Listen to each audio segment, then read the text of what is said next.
আপনি কি ৭, ৮ কিংবা ৯ মাসের গর্ভবতী? গর্ভাবস্থার এই সময় কি করতে হবে তা কি জানা আছে? আপনার ইডিটি অর্থাৎ এক্সপেক্টেড ডেলিভারি ডেট যদি সেপ্টেম্বর, অক্টোবর কিংবা নভেম্বরে হয়ে থাকে তবে আজকের ভিডিওটি অবশ্যই সম্পূর্ণ দেখুন। যারা সপ্তম, অষ্টম বা নবম মাসের প্রেগনেন্ট তাদের জন্য এমন 10টি পয়েন্ট আজকের ভিডিওতে তুলে ধরেছি, যেই 10টি পয়েন্ট বা কথাগুলো আপনারা অবশ্যই মেনে চলবেন। মেনে না চললে আপনার ও আপনার সন্তানের এই শেষের দিকে এসে কিছু ঝুঁকি ও কিছু ক্ষতি হতে পারে, তাই ভিডিওটি স্কিপ করে যাবেন না। নর্মাল বা সিজারিয়ান যে কোনো ধরনের ডেলিভারি আপনার হোক না কেন, এই 10টি পয়েন্ট আপনাকে সবকিছু সহজ হতে অনেক বেশি সাহায্য করবে। প্রথমত আপনাকে যে কাজটি করতে হবে সেটি হচ্ছে মানসিকভাবে প্রস্তুতি গ্রহণ করা।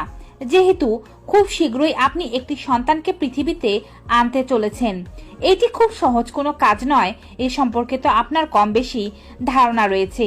তাই সপ্তম মাস থেকে আপনি আপনার মনোবল শক্ত করতে শুরু করুন। নর্মালি ডেলিভারি হোক কিংবা সিজার, দুটোর জন্যই আপনাকে শক্তপোক্তভাবে প্রস্তুত হতে হবে।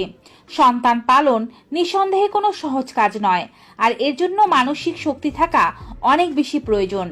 মা কিভাবে সন্তান পালন করবেন, কিভাবে বেবিকে ব্রেস্ট ফিডিং করাবেন, সিজারিয়ান ডেলিভারির সময় মাকে কিভাবে প্রস্তুতি নিয়ে থাকতে হবে, নর্মাল ডেলিভারিতে কি কি প্রসেসিং হয় তা সম্পর্কে মা আগে থেকেই ধ্যান ধারণা অর্জন করবেন।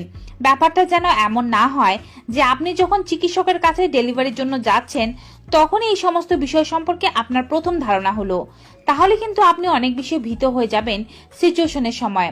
তাই সবচেয়ে বেশি ভালো হয় বিভিন্ন বই, পুস্তক অথবা ইন্টারনেট ব্যবহারের মাধ্যমে আপনি পূর্ব থেকে কিছু অভিজ্ঞতা অর্জন করতে পারলে।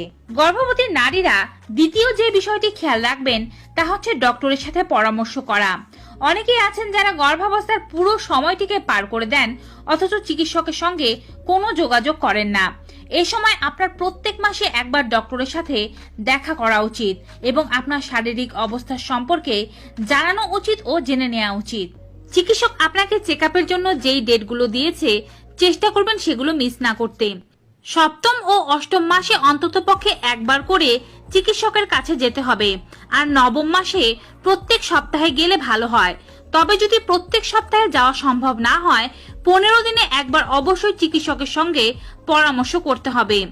তৃতীয় যে বিষয়টি খেয়াল করতে হবে সেটি হচ্ছে আল্ট্রাসাউন্ড। গর্ভাবস্থা জুড়ে অনেকে একেবারেই আল্ট্রাসাউন্ড করান না, এটি একেবারেই ভুল কাজ। পুরো গর্ভাবস্থা জুড়ে আপনাকে অন্ততপক্ষে 3টি আল্ট্রাসাউন্ড করাতে হবে।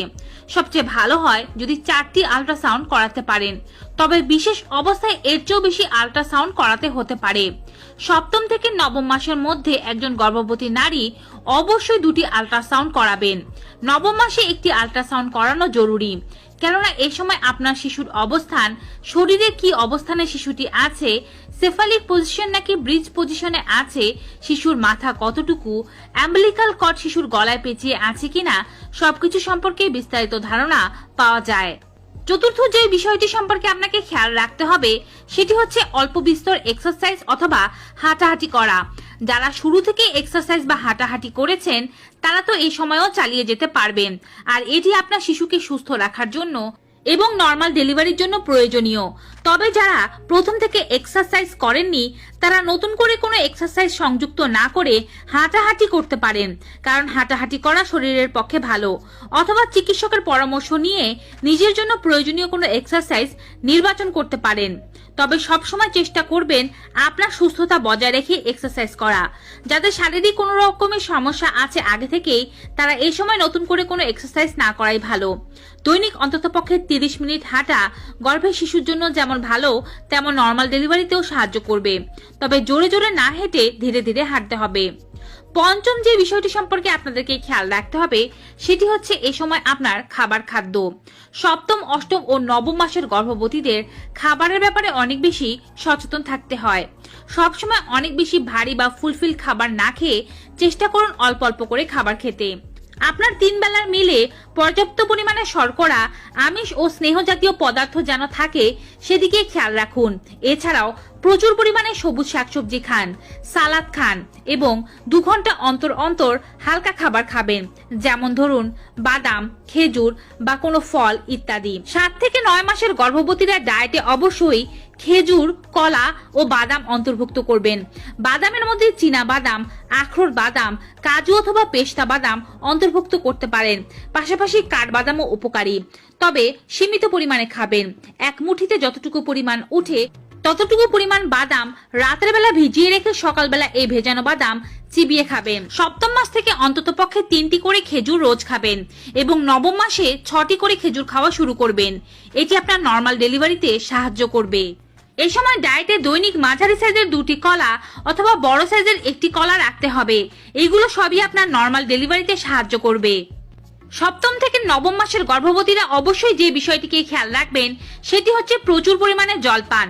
এই সময় গর্ভবতী নারীরা অস্বস্তির কারণে জল পান করতে চান না, কারণ তাদের পেটে তো অস্বস্তি হয়, পাশাপাশি বারবার মূত্রত্যাগের সমস্যা। আর এজন্যই দিনের বেলা অধিকাংশ জল পান করুন, রাতের বেলা শুধুমাত্র গলা ভেজানোর মতো জল পান করুন। গর্ভবতী নারীরা কম পরিমাণে জল পান করলে অ্যামনিওটিক তরলের পরিমাণ কমে যেতে পারে। এছাড়াও শিশুর নানাবিধ সমস্যা দেখা দিতে পারে। এ সময় অন্তত পক্ষে দৈনিক 2 থেকে 3 লিটার পর্যন্ত বিশুদ্ধ জল অবশ্যই পান করতে হবে। তবে ফলের রস বা ডাবের জল খেলে তাকে কিন্তু জলের মধ্যে গণনা করা যাবে না। জল সম্পূর্ণই আপনাকে ঘড়ি ধরে আলাদাভাবে খেতে হবে। 7ম যে বিষয়টি খেয়াল রাখতে হবে সেটি হচ্ছে মেডিসিন। এই সময় আপনার প্রয়োজনীয় আয়রন, ক্যালসিয়াম ও চিকিৎসক যে সমস্ত মেডিসিনের কথা বলেছে তা নিয়ম করে নিতে ভুলবেন না। প্রয়োজনে অ্যালার্ম সেট করে রাখবেন অথবা ঘরের অন্য কাউকে এই দায়িত্বটি দিয়ে দিন। এই সময় জ্বর, সর্দি, কাশি, কফ, ফ্লু বা যে কোনো ধরনের সমস্যার জন্য আপনি নিজে থেকে কোনো ওষুধ সেবন করতে যাবেন না। কোনো শারীরিক সমস্যার উপদ্রব ঘটলে সেক্ষেত্রে চিকিৎসকের সঙ্গে কথা বলুন। চিকিৎসক আপনাকে যেই ওষুধ সাজেস্ট করবে সেই ওষুধ গ্রহণ করুন। 8ম যে বিষয়টি গর্ভবতী মায়েদের এই সময় খেয়াল রাখতে হবে তা হচ্ছে গর্ভে শিশুর নড়াচড়া। এই বিষয়টিকে কোনোভাবেই ইগনোর করা যাবে না। খুবই গুরুত্বপূর্ণ একটি বিষয় হচ্ছে 7ম থেকে 9ম মাসের মধ্যে গর্ভে শিশুর নড়াচড়া গণনা করা। এই সময় শিশু খুব দ্রুত বড় হতে থাকে, গর্ভে তার জায়গা কমে যায়, যার কারণে সে তুলনামূলকভাবে কম নড়াচড়া করে। মাকে অবশ্যই বুদ্ধিমত্তার সাথে দৈনিক শিশু 10 বার নড়াচড়া করছে কিনা তা গুনতে হবে। মায়ের যদি মনে হয় শিশুর নড়াচড়া কমে গিয়েছে বা কোনো কারণে শিশু নড়ছে না, সেক্ষেত্রে দ্রুত চিকিৎসকের পরামর্শ নেওয়া উত্তম। তবে আপনি যখন সঠিকভাবে বুঝতে পারবেন যে শিশু নড়াচড়া করছে না, তখনই ডক্টরের কাছে যাবেন। আপনার যদি মনে হয় শিশু কম নড়াচড়া করছে, তাহলে আপনি কোনো মিষ্টি জাতীয় খাবার খেয়ে বাঁকাতে শুয়ে পড়ে গুনতে থাকুন শিশু কয়বার নড়ছে। শিশু নড়াচড়া গণনা করার সবচেয়ে ভালো পদ্ধতি হচ্ছে বাঁকাত ফিরে শোয়া এবং শুয়ে থেকে গণনা করা। 7ম থেকে 9ম মাসের গর্ভবতীরা 9ম যে বিষয়টি খেয়াল রাখবেন সেটি হচ্ছে এ সময় আপনার পানি ভেঙে গিয়েছে কিনা। এই সময় পানি ভাঙার ঘটনা খুবই বিপজ্জনক। অনেকের ক্ষেত্রে এমনটি দেখা যায়, হঠাৎ করে পানি ভেঙে যায়, শিশু শুকনোর মধ্যে পড়ে গিয়ে মারাত্মক বিপদ ঘটে যায়। এই সময় মাকে ইউরিন, সাদা স্রাব এবং পানি ভাঙার মধ্যে পার্থক্য বুঝতে হবে। সাদা স্রাব এই সময় প্রচুর পরিমাণে বের হয়, তাই অনেক মায়েরা অ্যামনিওটিক ফ্লুইড ও সাদা স্রাবের পার্থক্য বোঝেন না। সাদা স্রাব কাপড়ে লাগলে তার দাগ পড়ে, তবে অ্যামনিওটিক ফ্লুইড কাপড়ে লাগলে তার কোনো দাগ পড়ে না। অ্যামনিওটিক ফ্লুইডের কোনো গন্ধ থাকে না, প্রস্রাবের মতো। আপনার যদি পানি ভেঙে যায় তাহলে তা আর থামানো সম্ভব হবে না। আপনি দাঁড়িয়ে থাকলেও টপ টপ করে পানি পড়তে থাকবে।